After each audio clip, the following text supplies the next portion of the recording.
Okay, welcome everybody. Let's get started with our class. Legs parallel, knees soft, and we are going to not lock the knees out as usual. Think of that pelvis like a basin of water. Let's tip a little bit of water out the front. We'll come back to neutral. Tuck that tailbone under as you tip some water out of the back of your bowl or your basin. So we're going to move between extension, neutral, and flexion of our lumbar spine. And as usual, we're listening to our bodies, noticing any aches and pains, any stiffness, tightness. And we're mobilizing, working within our functional range, not forcing it. We're going to come into neutral. Hip bones, pubic bone in the same alignment, in this case a vertical alignment. Let's lift up through the pelvic floor muscles, the muscles that stop the stream, the muscles that stop gas. We'll tighten up our belt one notch as we draw the hand below the belly button in towards our spine. Length through the crown of your head. Let's roll our shoulders.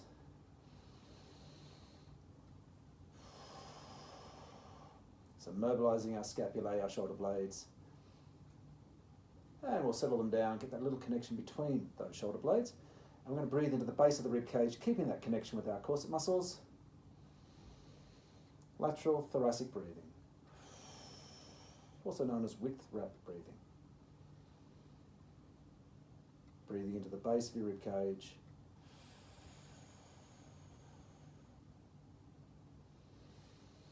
On the next out breath, some lateral flexion. So just lengthening out the elastic muscles between hips and ribs down this side. We'll breathe as we come back, and then we'll swap sides. Being aware of how much mobility we have in each direction and comparing left to right without ever forcing it. So if one side is more flexible than the other, just note it and don't try to change it. If you've got the arm going overhead like I have, you will also get a nice little stretch through the lats as well as through your obliques and QL. And if you don't have the arm overhead, you can focus on articulating one vertebra at a time as you laterally flex one way and then the other. Little standing spine twists. So keep your knees soft, keep your feet and ankles relaxed, and allow those feet and ankles to move. Because we don't just have that rotation through the rib cage and through the neck, but also a lot of rotation between your femur and your pelvis and through your feet and your ankles. I don't know if you can quite see my feet and ankles here, but they are pronating and supinating. A little bit of extension and flexion, breathing in, breathing out, extending back. We'll come back to our perfect posture, sitting back, and then rounding as we flex through our spine. Breathing in, breathing out. Just a reminder, if you do get confused with the breathing, just remember to keep breathing. Don't hold your breath. We're looking for control, we're looking for challenge, we're not looking for struggle. And holding your breath is usually a good sign that you're just working a little bit too hard for today. Let's come into our alignment. We're going to do our spine stretch, slowly peeling down one vertebra at a time as I create a curve through my neck, and then I'll continue with that curve through the rib cage and through the lumbar spine. That's up to you where you come down to. I personally like to keep rolling until I've worked all the way through the lumbar spine, walking my hands down my thighs and letting the pelvis tilt. I will then take a breath in at the bottom and I'll breathe out, and I'll set the pelvis and stack my vertebral column one at a time from bottom to top. Get that connection between the shoulder blades. Same, demonstrated from side on. Taking my time. Bringing the chin down towards my chest, lengthening out through those muscles at the back of my neck. Then down through the rib cage, through the lumbar spine, and the lower down you hold it. When you stop, the lower down you'll feel the stretch.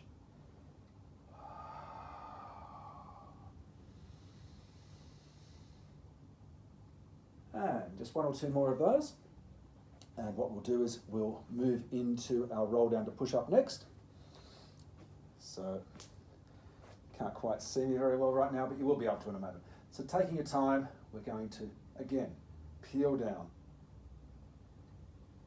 So you're starting off exactly like the spine stretch as we do our roll down to push up. And we're aiming to, once the hips start to roll, bend the knees. We'll bring the hands down simultaneously to the floor, bring the knees down simultaneously, they're hip width apart. We'll walk the hands forward and we'll maybe do a push-up or two, keeping that good alignment through our neck and our spine. It doesn't really matter how deep you go, just keep your alignment. And once we've done a couple of those, we're going to do some all-four swimming. So we're going to have nice alignment through our spine. And you might just want to start with the legs sliding out. So when I do this in socks, I can slide so much nicer on the carpet. Don't lock the elbows out, so keep the elbows soft and keep that little connection between the shoulder blades. If you do slide the leg all the way out, you might then lift. Now I'm trying to minimize side to side movement. I'm also trying to keep my hips nice and level as I take that leg backwards. I will have to swap arms as I swap legs. And of course, we can add the opposite arm. You can hold, and if you do that with your eyes closed, it's just that little bit harder. I'm going to focus on a stability sequence to start us off today.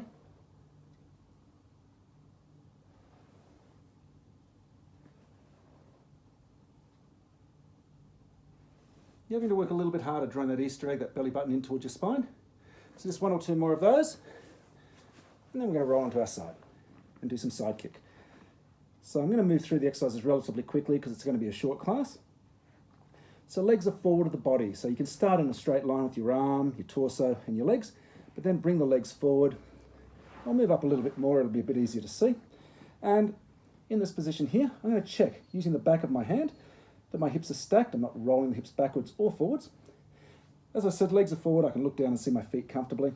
And now I'll bring my head back into good alignment, palm to the ceiling, because I don't want to be pressing down into the floor with that arm.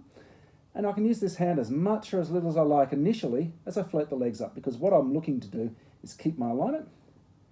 And holding this position, I can check the hips are stacked. And now I'm going to have as little weight as possible through that arm. And I'm going to concentrate on being as stable as I can. Now, as I kick slowly forward, just with the top leg, what I'm feeling for is that slight bit of instability. Once I start feeling a bit unstable, that's great. You're going to be getting into these lumbar multifidus muscles, and they're going to do a lot of work at making those little micro corrections to your alignment. We're just trying to fire them up. This is an awesome exercise for firing them up. Little cheat points. You don't want to be dropping your shoulder backwards as you kick forward. And one way to double check on that is to maybe have the arm at what I call lightning rod. And as you're kicking that leg forward, you don't want that arm to be drifting backwards. And it's really easy for you to be able to tell through your peripheral vision whether that's happening. And so, dropping my shoulder backwards. So another thing to watch out for is the other leg, the one closest to the floor, is staying still and it's not bending at the knee. That's just your brain finding a way to keep you balanced by using a counterweight. Now I'm trying not to use this arm to help stabilize me. And in fact, you can make this quite hard by thinking of levitating that arm ever so slightly off the floor. It'll still pretty much be in contact with the floor, but it does make the exercise significantly more challenging. And you probably won't be able to kick quite as far forward, which is fine. It's all about just getting that bit of instability. These muscles will kick in. That's what we're after. If it gets too hard, then other muscles are going to kick in as well. We're going to roll onto our tummies, and we are going to do a bit of swan dive, which is a nice mobility and strength exercise, focusing on those same muscles that we concentrated on a moment ago when we were doing our spine stretch. So I'm going to focus initially just through the neck. So peel back through the neck, and then slide those fingers down as I extend back through my rib cage. I'm not really trying to engage too much at this point through the lower back. It will engage more when I start to peel up further, but I'm not doing that just yet. Hard part is relaxing each time you come back to the floor, taking the tension out of all those spinal extensors, especially the lower back if you did engage it. I'm breathing out, and it's not a particularly large movement. You could also have your arms in what I call the push-up position, in the cactus position as well. And here you can use your arms. I'm not using them yet, but I can use them to assist me when I do get to that lumbar area, that lower back. And that's just assisting the lower back. The lower back doesn't have to work as hard. And I can also get a little bit more extension if I want to. Not that you really need it, but sometimes it can be handy to have. I don't tend to worry about doing the hip extension when I do the push-up position. I focus on that more when I do the arrow position, which is where my arms are now. Take the tension out. Corset muscles are engaged. I'm drawing that belly button away from the mat as I articulate through my spine, one vertebra at a time, from the back of my eyes down to the back of my thighs.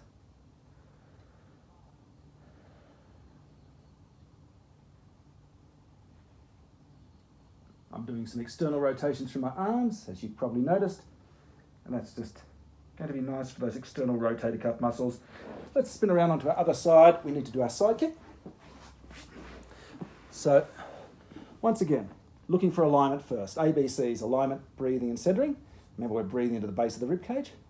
So, getting my good alignment, I'm going to float the legs off the floor and now have as little weight as possible through those fingertips. And most of you will find one side is a little bit more challenging than the other. And that will manifest itself by noticing that you can't kick quite as far forward.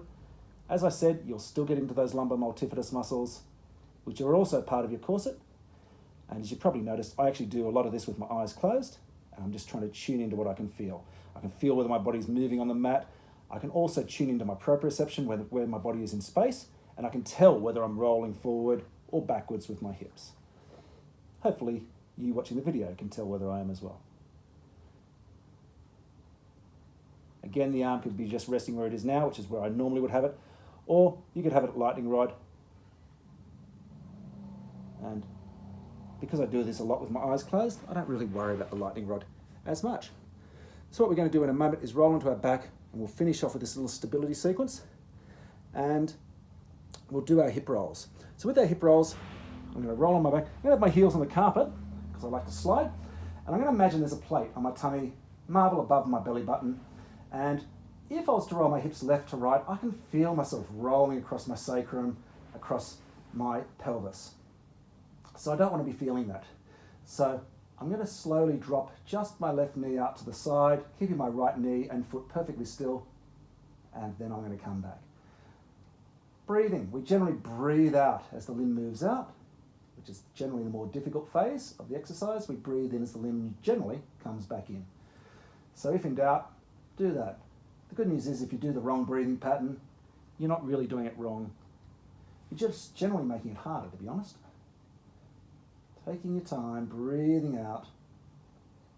So I'm using my hands to give my brain extra feedback through my sense of touch, my kinesthetic ability, and I'm using my sense of touch as well across the back of my pelvis and sacrum. I can also use my hands to check in that region. I've got my natural curve through my lumbar spine, and hopefully you all remember how to find that, the butterfly position.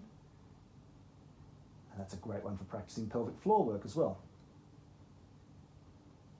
We can now slide out as we move into our hip rolls, lengthening through that heel before we rotate in and slide in. So the breathing pattern, I'm breathing out as I drop the knee out and as I slide out. This carpet doesn't slide particularly well. Breathing in as I rotate in and slide in. Another option is you could float just above the carpet, which is what I'm doing now.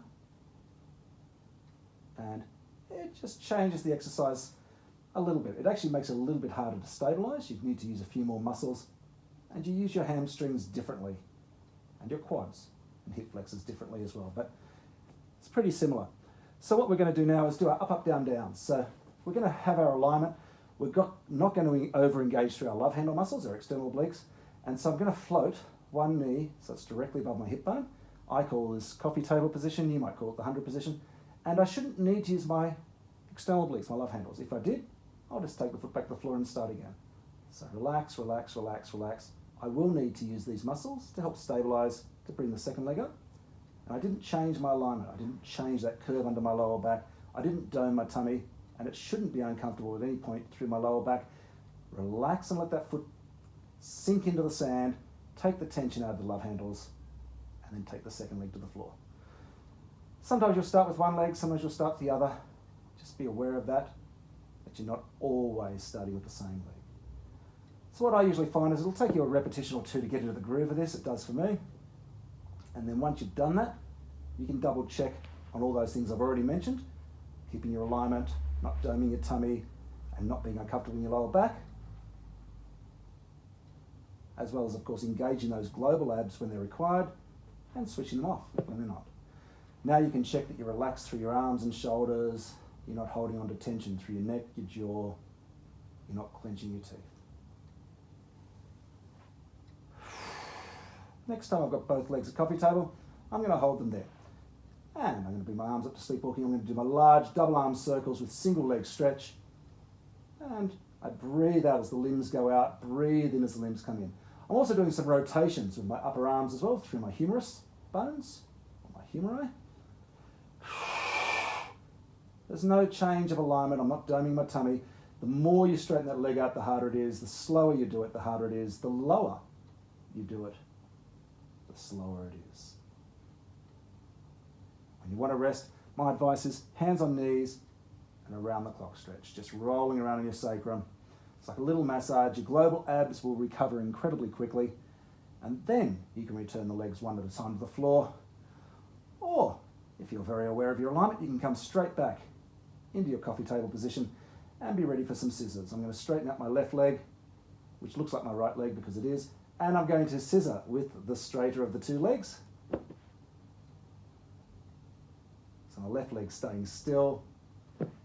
I can cheat a little bit. I can use my hands to help support the weight of that leg as I fatigue. I'm working through one sling of obliques more than the other. At the end of that set again, you can just have a bit of a breather, and then you can go again. Your breather will probably be a little bit longer than that.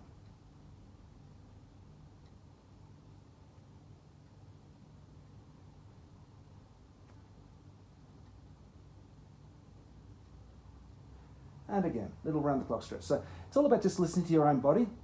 We don't move into pain with any of our movements or exercises. And if you do, or if you start finding you're struggling, regress. Just take it down a notch. You'll still get a great workout.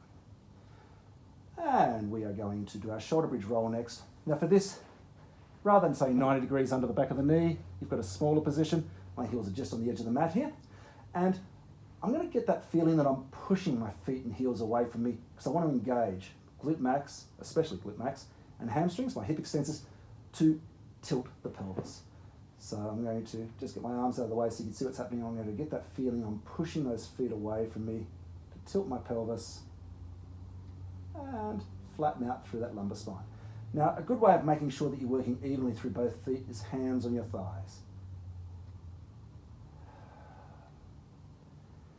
Breathing pattern. I'll breathe out as I slowly peel down one vertebra at a time. You're working through your coccyx, then sacrum, and then through the lumbar spine. As I start to peel the hips off the floor, I'm going to engage gluteus maximus more. I want to think of squeezing through that muscle, and you'll then roll up one vertebra at a time onto the top of the shoulder blades, no extra pressure through the head or the neck. Again, I've just got my arms out of the way so you can see what's happening. And then you'll roll back down on the next out breath. I'm just sliding a little bit on the mat at the moment because I'm still feeling that stretch. So once again,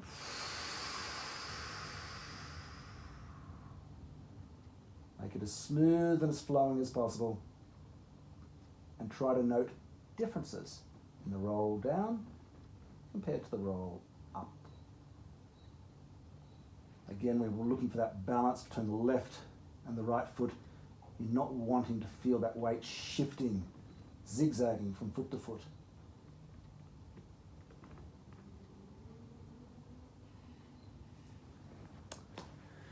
And we're going to roll onto our side. We're going to do our chest release, fantastic for thoracic rotation, and also, that's ribcage rotation, and also for opening up across the front of your shoulder and chest. Always looking to get our alignment first, as I mentioned before, heels, hips, shoulders, and head in good alignment. I'm going to guide my head for the first couple of these. Now my hips and my legs are going to stay still, and I'm going to focus on that thoracic rotation, the ribcage rotation, whilst keeping excellent alignment through my spine. So if there was a broomstick handle sort of stuck to my spine, back of my head, between my shoulder blades, touching my spinal column and touching my tailbone, I'm just rotating my ribcage and, in fact, my whole spinal column around that broomstick handle. Once you've done a couple of those, you can straighten out this top arm, lengthening through your fingertips And you're going to generally just follow a nice high arc. You can still support your head if you wish. And your head is getting closer to the mat as you roll that shoulder backwards and downwards. And the breathing pattern is we will generally breathe in as the arm comes up to vertical. Breathe out as we open up and release. I like to watch the hand, as you're probably just noticing. Breathe in as I come to vertical and breathe out as I come back to the floor. Now, you could have that arc, you could have the more the 45 degree arc, more overhead star jumpy arc, or my preference, the circles. You can also add rotations as well. The rotations being specifically your humerus rather than just the forearm or the hand.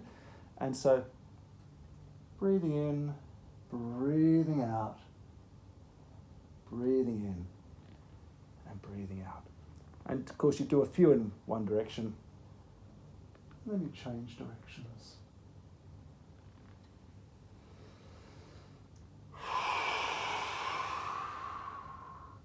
As I mentioned before, if your breathing patterns happens to be a bit different, that's fine.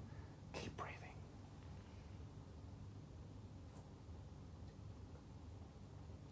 And before we change sides, we will do a hip exercise. I'll just move up a little bit. So, killer rotations today. I'm going to straighten out just the top leg. I'm going to do the same thing with my arm and work through my rotator cuff muscles. You can support your head like I am at the moment if you wish.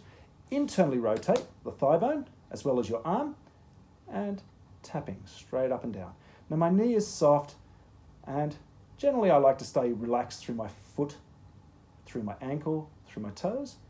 But some people like to flex and invert and avert and do all sorts of other funky things with their ankle and toes, and that's fine as well. I'm going to go into external rotation.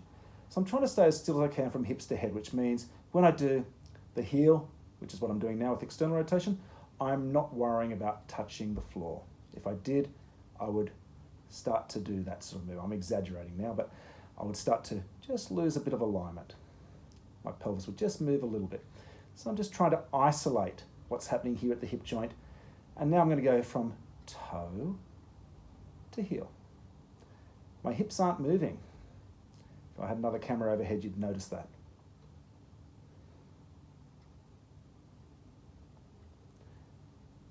And if you're feeling good, you can do a few more of just a block of toes, maybe a few more of a block of heels, and then a few more of toe to heel.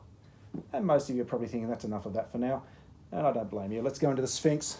This is another one of those challenging exercises, and you can get a great workout without ever leaving your knees. So I'm going to have my elbows underneath my shoulders, I'm looking between my hands, and I'm drawing my belly button in quite strongly, and I'm nice and relaxed. Gluteus maximus is not working, and in this position here, by looking between my hands, I'm keeping good alignment through my head and my neck, and I'm not creeping the shoulders up towards my ears. Whenever I want to rest, just go into the squash frog, have a bit of a breather. Let those global abs, the six-pack and love handle muscles, let them have a rest. They recover pretty quickly. And up we come again. Now, several ways of making this exercise harder. Yeah, we all know about the straighter leg ones, but forgetting about that today, you could have one elbow a little bit further away. And that's going to work one sling of obliques a little bit more, just like it did with our scissors not that long ago. So I'm doing the right elbow a little bit further away from my hips. I'll have a bit of a rest. And then when I come up this time, I'll have the left elbow a bit further away. So I don't tend to change whilst I'm up there. Again, hamstrings, glute max are relaxed. You shouldn't have your feet off the floor like this. That will engage your hamstrings. And we're going to swap sides, first of all for our chest release, and then our killer rotations. I've only got a few exercises to go, so I'll just keep the class at about half an hour, and that'll make it a lot more achievable for people to do each week. If I find these are popular, then I'll try to do 2 classes of half an hour a week.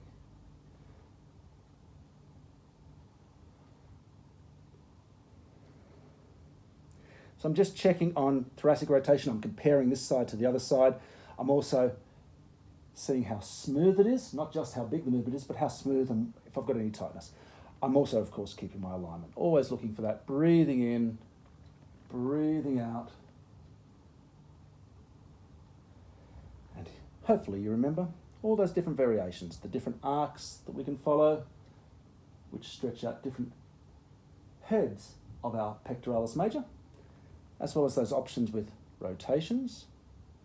It's the upper arm, remember, that's doing the rotation, and circles. And you can combine those.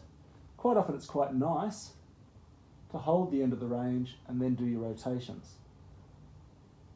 Do them gently, do them slowly. Remember, we are listening to our body. We're not going to move into discomfort or pain with any of our movements. Your corset muscles are still working. They've been working with all of our exercises today. And that's the pelvic floor and your belly button muscle, or your tightening your belt muscle, whatever you want to think of it. Just one or two more of these, and we'll finish off our killer rotations and have a pretzel stretch. I'm going to straighten out that top leg. Again, move on the mat so you can just see me a bit better. Straightening out, in this case it's my left leg. Internal rotation of both leg and arm. So if it's confusing as usual doing the arm as well, forget the arm and just do the leg. You can always do the arm by itself later. The good news is they're doing exactly the same movements, so it's not like rubbing your tummy and patting your head. So a block of toes, a block of heels, exactly what we do on the other side. Then we'll go into toe, heel. I didn't do as many of my toes on this side, so I'll probably go back and do a few more of those in a moment.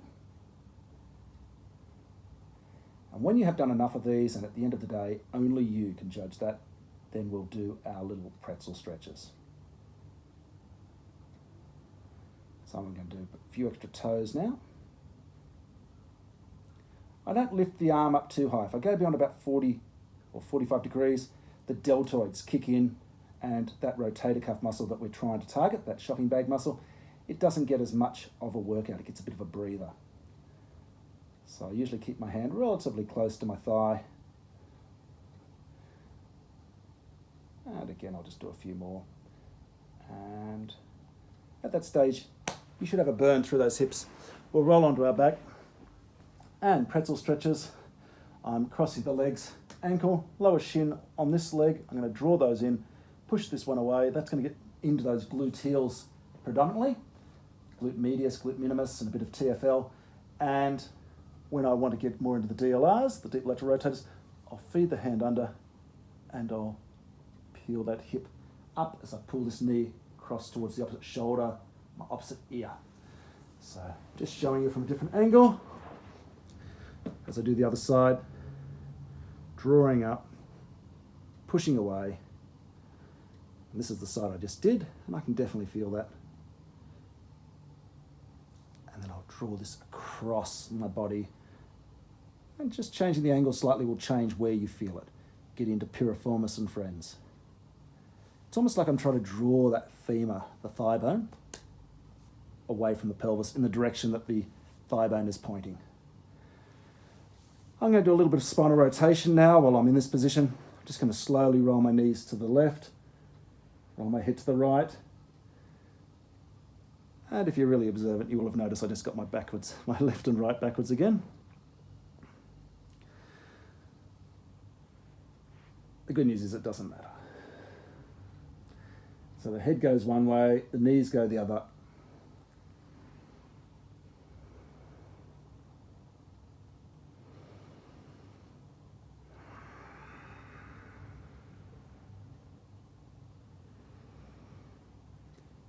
And again, a little bit like a pretzel stretch. I can hold the end of that range. Now I've dropped my knees to the left. I've got it right this time. And I can pick up the left foot and place it on top of the knee and even add the weight of the left arm to not just get in through these gluteals, but also through the side of the waist, lower back area. And this can be quite relaxing. As I said, I can use the weight of the arm as well just to increase the stretch without forcing it. But I want to come out of it gently, so I'm going to use this hand, the left hand, to lift the legs back up to come out of it. And when I go to the other side, I will compare, and this side feels a little bit better, but I'll do it anyway. So, adding the weight.